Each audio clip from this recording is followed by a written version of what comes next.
reacted to the Congress's statement of its Mantri's abusive rant on Amit Shah.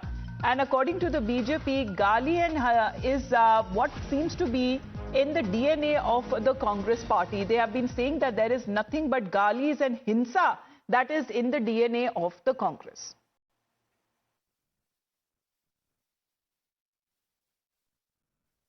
It's a very unfortunate that the Congress leaders in Karnataka have of late cultivated a serious disease of always talking about the Home Minister Amit Shah.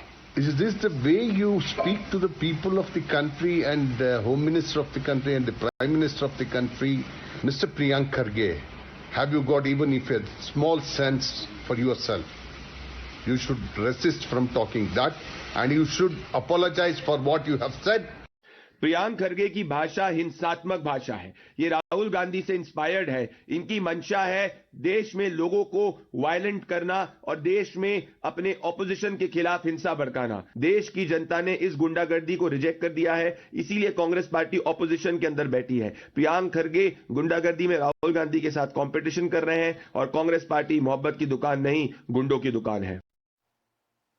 Well, this is how, when it comes to the BJP, that has been reacting, saying that this is highly unfortunate that a leader and a minister, no other, when it comes to the Karnataka Congress government, goes on an abusive rant, and that too against the Union Home Minister. Yes, protest that has been taking place, but that is on one side. But to abuse the Union Home Minister, that is something that the BJP has been calling it as Hinsa and Gali within the DNA of the Congress party. The Congress, meanwhile, has responded that the ruling party's move to tamper with Baba Saheb Ambedkar and his legacy shows that they have no basic respect for the architect of the Indian Constitution. Already for a week-long, the Samman Saptah that has been launched by the Congress party, where multiple press briefings that would be held, protest marches that will be held, and in the manner in which they have been calling it as an insult that has been made to the architect of the Constitution. However, it seems that the mindset itself, when it goes to going on an abusive rant against the Union Home Minister, what is the Congress party trying to project here as far as the statement that came in from a Congress Mantri in the state of Karnataka? However, when it comes to the BJP, that has now hit out at the Congress party and saying that when it comes to the legacy of something, that the past is something that the Congress party must not forget. When it comes to the legacy